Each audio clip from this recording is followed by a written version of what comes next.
savez, les zones de parcours au Sahel, c'est pour l'essentiel des ressources naturelles communes, ce qu'on appelle couramment en anglais les communs, situées parfois dans des zones transfrontalières, et c'est des espaces qui sont devenus particulièrement vulnérables parce qu'ils sont convoités par des non-pasteurs, par des personnes qui ne sont pas des éleveurs. On dit dans la plupart des campagnes sahéliennes que les terres pastorales sont les terres les plus faciles à bouffer, à manger. C'est-à-dire les terres les plus faciles à accaparer parce que ces terres n'ont pas de propriétaire à la différence du champ.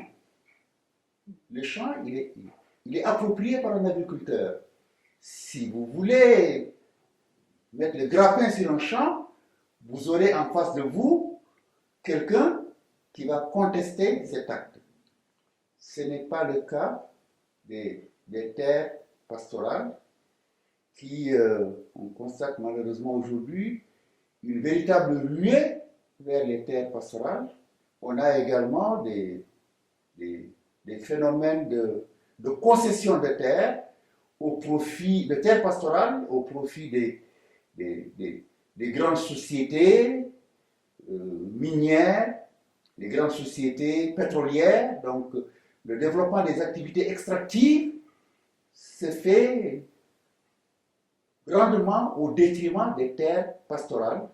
Et il y a aussi d'autres processus de perte de terres pastorales qui sont liés à la création de ranchs privés dans beaucoup de zones d'élevage du Sahel. Donc, véritablement, le phénomène d'éviction des éleveurs pasteurs de leurs terres de parcours a pris beaucoup d'ampleur ces dernières années au Sahel.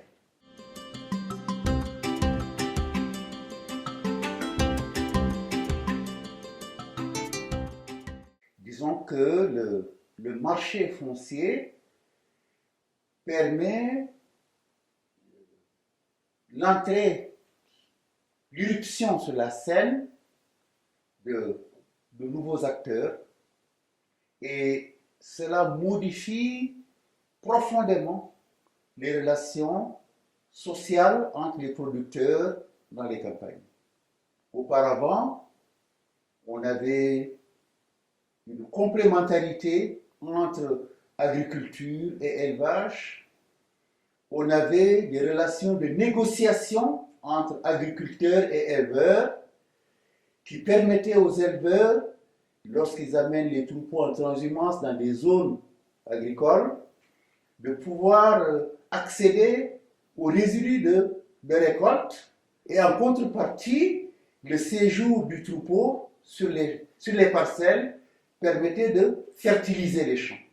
Donc c'était, disons, une sorte de contrat gagnant-gagnant entre agriculteurs et éleveurs.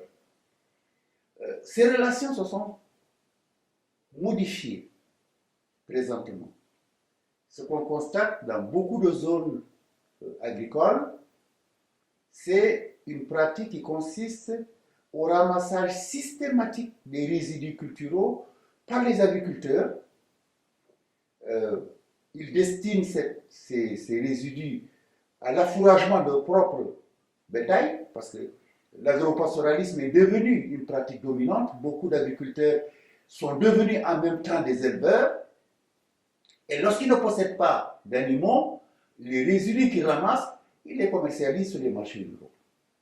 Donc il y a cette baisse de complémentarité et des difficultés de cohabitation entre agriculteurs et éleveurs lorsqu'il s'agit d'exploitants familiaux. Par ailleurs, il y a l'émergence de l'agrobusiness. Là, on a affaire à des acteurs qui n'appartiennent pas au monde rural. C'est de nouveaux acteurs qui, eux, sont orientés vers l'intensification de l'agriculture qui ne souhaitent pas développer des relations de collaboration avec les éleveurs, qui cherchent plutôt à accaparer des espaces qui étaient destinés à l'élevage. L'émergence de ces acteurs tend à accentuer le processus de mise à l'écart territorial pur et simple de l'élevage dans les zones rurales où l'agrobusiness est en train de prendre de l'ampleur, et c'est souvent des zones qui ont les plus fortes potentialités biologiques. C'est les zones où on a les terres les plus fertiles, c'est les zones où on a la disponibilité de ressources en eau. Donc, les zones les plus riches, ce sont des zones où l'élevage est de plus en plus mis à l'écart, et l'élevage est de plus en plus marginalisé, où le foncier pastoral est de plus en plus réduit à la portion congrue. L'autre phénomène que je voudrais évoquer par rapport au changement qu'on constate, les nouvelles dynamiques autour des terres pastorales qui mettent sur le devant de la scène des acteurs qui n'appartiennent pas au monde rural, c'est les changements liés à l'urbanisation. On a un développement des centres urbains qui a pris beaucoup d'ampleur dans tous les pays d'Afrique de l'Ouest. Et ce développement des centres urbains se fait souvent au détriment des terres pastorales. Autour des grands centres urbains, Niamey, Bamako, Dakar, Ouaga, vous avez une classe moyenne qui veut accéder à un logement, qui veut avoir sa maison.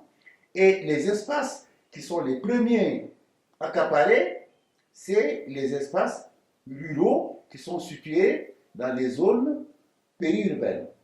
Si vous prenez une commune comme la commune de Butinkoji au Niger, c'est plus de 100 000 hectares de terre qui ont été lotis pour servir de zone d'habitation au cours des dernières années. C'est 6,5% de la superficie de la commune.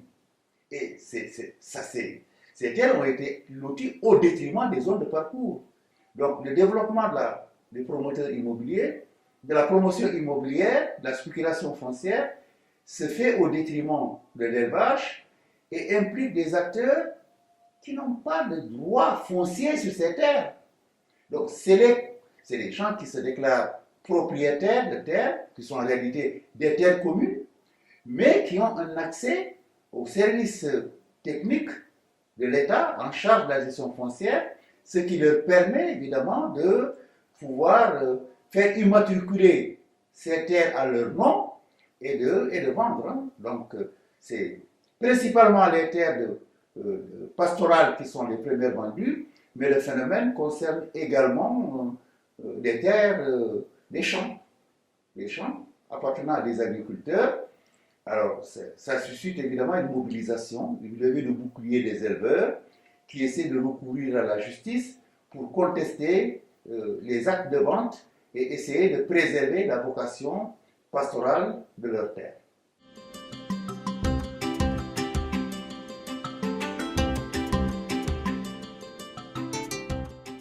Les éleveurs, notamment les éleveurs mobiles, de leur plein gré, ne louent pas ou n'achètent pas de terres de pâturage, de parcours ou de pâturage. En réalité, ce qu'il faut souligner, c'est que avec le changement climatique, les déficits pluviométriques que le Sahel connaît, répétés, on a un manque croissant de ressources fourragères au Sahel qui entraîne une intensification des mouvements de transhumance en direction du sud, principalement en direction des pays côtiers.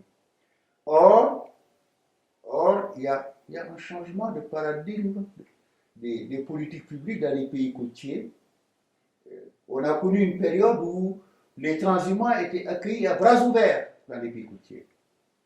On a connu une période où, au début des années 80, le nord de la Côte d'Ivoire, dans le nord de la Côte d'Ivoire, l'État a réalisé des aménagements de barrages, de retenues d'eau pour accueillir les transhumants provenant du Mali.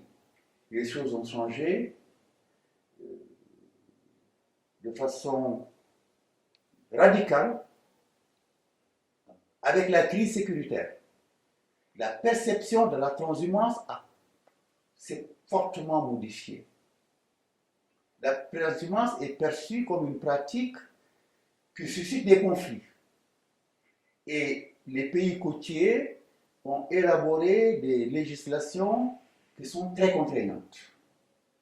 Des pays comme le Bénin et le Togo ont instauré un système de pâturage payant. Donc une taxation de l'accès au pâturage. Des transhumants qui vont payer de multiples taxes. Après avoir traversé la frontière et payé la taxe d'entrée sur le territoire, vous allez dans la commune, on vous demande de payer la taxe de pâturage. Si vous traversez la commune et vous êtes dans une autre commune, vous êtes encore soumis au paiement de la taxe de pâturage. Vous avez le cas de la Côte d'Ivoire, qui en 2016 a élaboré de nouveaux textes portant sur la mobilité du bétail, la transhumance et les aménagements agropastoraux. Les textes de la Côte d'Ivoire créent deux types d'espaces de pâturage qui n'ont pas le même statut juridique, parce qu'il y a ce qu'ils ont appelé les aires exclusives de pâturage, c'est les zones d'accueil des transhumants qui sont créées par l'État, et il y a ce qu'ils ont appelé les sites de pâturage. L'État dit, les collectivités territoriales, vous pouvez créer des sites de pâturage, les privés, vous pouvez décider que votre champ là, vous en faites maintenant un site de pâturage. Donc on a deux types d'espaces de parcours qui n'ont pas le même statut, mais qui obéissent au même principe commun de la taxation de l'accès au pâturage. Dans les deux cas, vous payez. Vous payez l'accès au pâturage. Alors, tout ça pose de multiples problèmes. Le fourrage naturel, on l'obtient parce qu'il a plu.